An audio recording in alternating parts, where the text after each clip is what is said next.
The doorbell rang, but the sound came from the basement. At first, I didn't move. The house had been holding a kind of silence all evening, the sort that presses inward, thick and padded, as if every room had been sealed off from the next. Even the refrigerator's low hum seemed distant, like it belonged to another building entirely. When the sound came, clear, precise, unmistakable, I felt it more than heard it. A small, metallic chime, muted, beneath me. I was sitting on the couch, halfway through a page I hadn't really been reading. The lamp beside me cast a narrow pool of light that stopped just short of the hallway. Beyond that, the house was a gradient of shadow. The doorbell rang again in my memory, but not in the air. It didn't echo. It didn't linger. It had happened once, cleanly, and then it was gone. I waited. Nothing followed. No footsteps on the porch. No second chime. No shifting of weight on old wood. Just that same dense quiet settling back into place, as if it had absorbed the disturbance. I stood, slowly, aware of the way the floorboards registered my weight. Each step felt louder than it should have, the sound traveling oddly, downward, not outward, as if the house preferred to carry noise into itself. The front door stood exactly as I'd left it, locked, chain in place. The small oval window beside it reflected a warped version of the room behind me.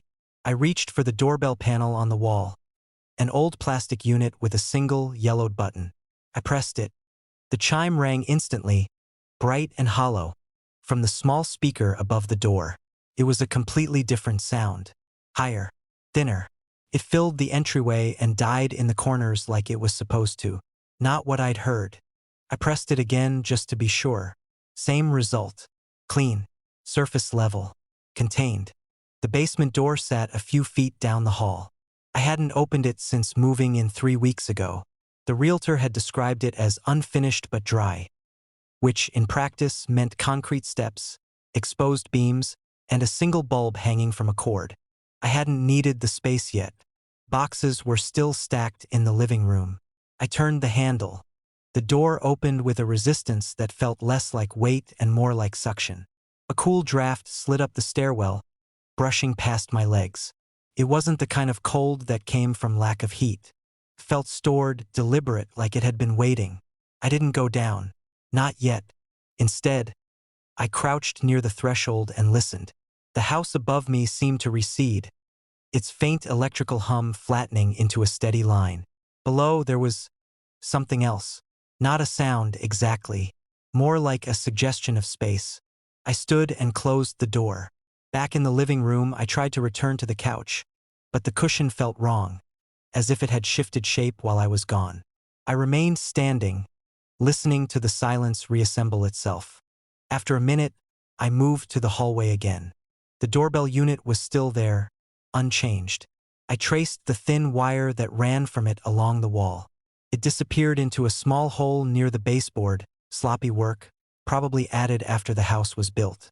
I followed it with my eyes, imagining its path behind the drywall. It shouldn't go to the basement. Doorbell wiring runs outward, toward the exterior wall, toward the button. Not down. I found the breaker panel in the kitchen and opened it. The labels were handwritten, faded. Kitchen, living, upstairs bed, bath. One switch was marked simply Bell. I flipped it off. The house seemed to notice. Not in any obvious way, no flicker of lights, no sudden silence. But there was a shift in pressure, like the air had been holding something in place and now wasn't sure it still should. I returned to the doorbell and pressed the button. Nothing. I pressed it again, harder this time. Still nothing. Good. I stood there for a while, staring at the plastic casing, trying to decide if the relief I felt was real or just something I was telling myself. The silence now felt thinner, stretched. That's when the second ring came. Lower. Not just lower in pitch, though it was that too, but deeper in the house. The sound didn't rise to meet me this time. It stayed below, muffled by layers of wood and concrete. I felt it in the soles of my feet, a brief vibration that traveled up through my legs and stopped at my chest. The breaker was off. I turned, slowly, toward the basement door. The handle was trembling. Not visibly, Not in a way I could point to if someone else were there, but I could feel it through the air. A faint, irregular quiver, like something on the other side had brushed against it and then withdrawn. I stepped closer. The cold leaking from the edges of the door was stronger now. It carried a smell I hadn't noticed before. Faintly metallic, like old wiring or damp stone. I opened it. The darkness below was complete. The single bulb at the bottom of the stairs was off, even though I was sure I'd left the switch up when I'd peeked earlier. I reached along the wall until my fingers found the switch and flipped it. The bulb flickered once, then steadied. The basement was exactly as described. Concrete floor, exposed joists, a scattering of boxes left by the previous owner. But the layout felt wrong. The stairs ended too far from the back wall. I took a step down, then another, each one producing a dull, contained thud that didn't seem to spread. Halfway down, I paused and looked back up. The hallway above seemed narrower, the edges of the doorway bending slightly inward, as if framing me. At the bottom, the air was colder still. My breath didn't fog, but it felt like it should. I moved slowly, mapping the space with my eyes. The far wall should have been directly ahead. Instead, there was a recess to the right, an indentation in the concrete that formed a shallow alcove. I was certain it hadn't been there when I'd looked from the top of the stairs. I approached it. The floor dipped slightly as I stepped closer, just enough that I noticed the change in balance. The concrete here was smoother, worn, as if it had been used more than the rest of the basement. Inside the alcove, there was a door. Not a full door. More like a narrow panel set into the wall, painted the same gray as the concrete but outlined by a thin seam. There was no handle, just a small, circular indentation at about chest height. A button. I stared at it, my mind catching up to what my eyes were seeing. The wire from the doorbell. It didn't run outward. It ran here. I could almost trace its path now, descending behind the walls, threading through the structure of the house until it reached this point. This hidden panel that wasn't on any blueprint I'd seen. A cold pocket of air settled around me, heavier than before. The hum I'd noticed upstairs was gone entirely. In its place was a low, intermittent vibration, like a distant current pulsing through something solid. I reached out. Before my finger touched the indentation, the third ring sounded. It didn't travel. It didn't rise or fall. It happened exactly where I stood, inside the walls, inside the floor, inside the bones of the house itself. And layered beneath it, faint, almost lost, was another sound. Footsteps. Not mine. Not current. Old. I froze, hand hovering inches from the button.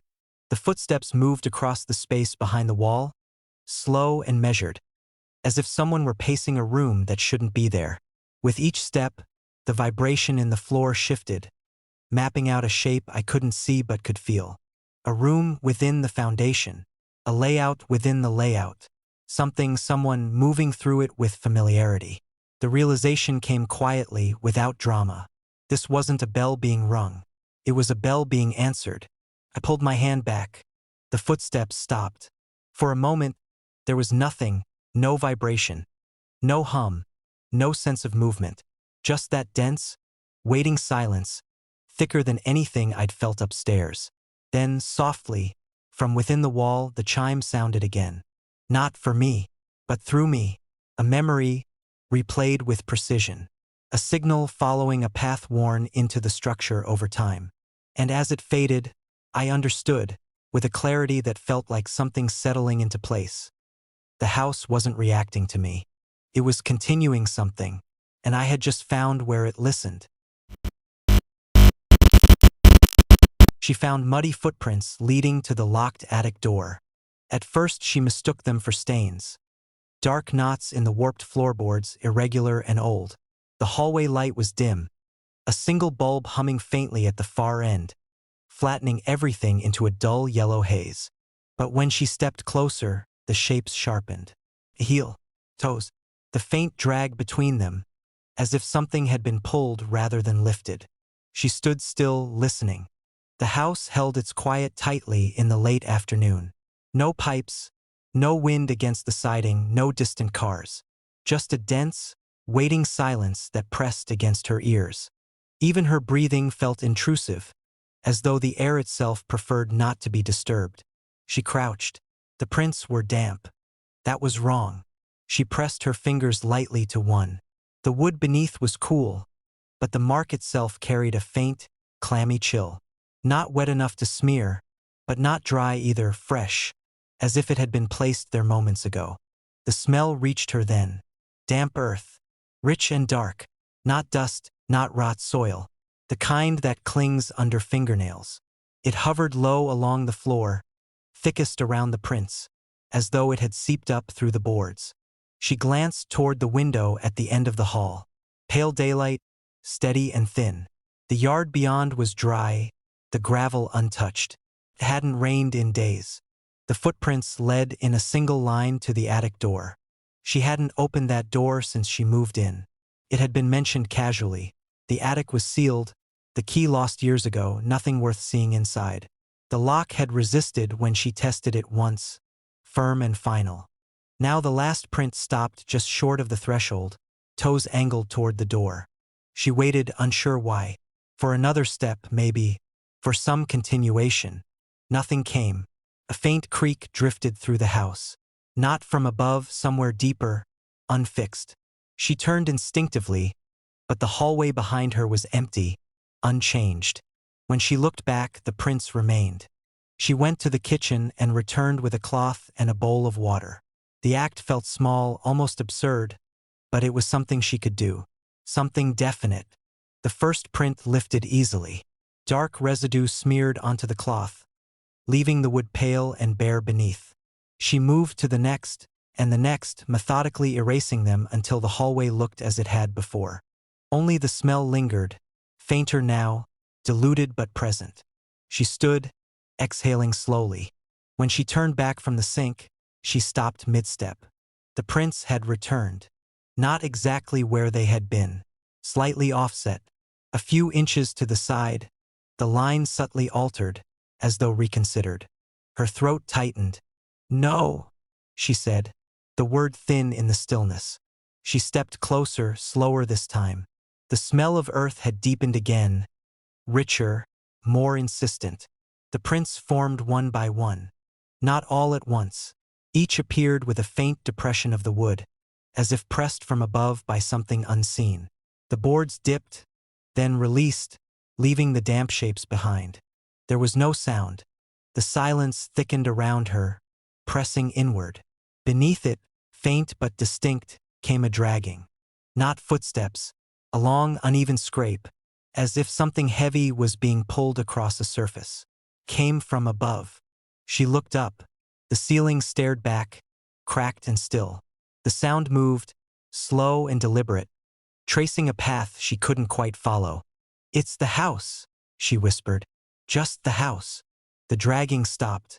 For a moment, everything held. Then she noticed it. At the base of the attic door, something rested against the wall. A small bundle wrapped in thin cloth, damp and stained dark. It hadn't been there before. The air around it felt colder, sharper. The smell of soil thickened until it seemed to coat the back of her throat. She crouched, hesitant, and reached out. The cloth was soft, worn smooth, and cold. Inside, something shifted. She pulled her hand back. The house remained silent. After a moment, she forced herself to continue, unwrapping the cloth slowly. Each fold released more of the damp, earthy scent. At the center lay a key. Iron, darkened with age, but clean along its edges, untouched by rust. Preserved. Her eyes lifted to the lock. The attic door has always been locked. She doesn't have the key. The dragging resumed. Closer now. Not above, around. Along the walls, beneath the floor, threading through the space itself. It circled, uneven and patient. The footprints shifted. Not appearing, moving.